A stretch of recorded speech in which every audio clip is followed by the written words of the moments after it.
3 solving inequalities using multiplication or division. It's the same thing as equations, however, you have to take into consideration that if you multiply or divide by a negative, you're going to have to reverse the inequality. And it has to go back to recalling that a negative means the opposite. So what happens, we have to reverse the inequality because the opposite of less than is greater than. So for the example, what are the solutions of c over 5 is less than or equal to negative 2, and then we have to graph it. So just like before, we have c divided by 5 is less than or equal to negative 2. Here I want to undo dividing by 5, so I have to multiply both sides by 5.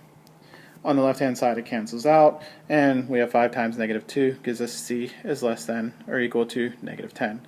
We did not have to multiply or divide by a negative, so we did not have to change the sign. So we get c is less than negative 10.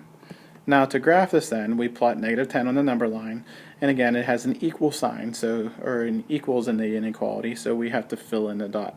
Next we want to choose 0 again and plug that back into our original equation. This gives us 0 over 5, and we're wondering, is that less than or equal to negative 2?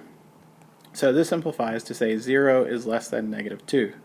This is a false statement, so it is not a solution, so we do not want to choose 0, so we have to shade away from 0.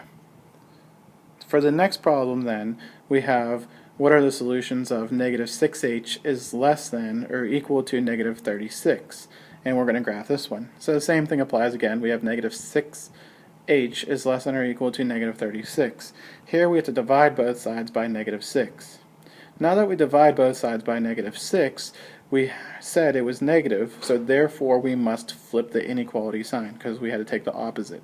So we get the statement h is greater than or equal to 6. We then plot 6 on the number line, and again we fill it in.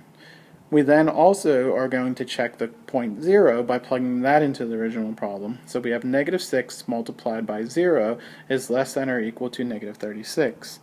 The left-hand side simplifies to 0. This says 0 is less than negative 36. Again, this is a false statement, so we do not want to go towards 0. Instead, we want to shade away from it.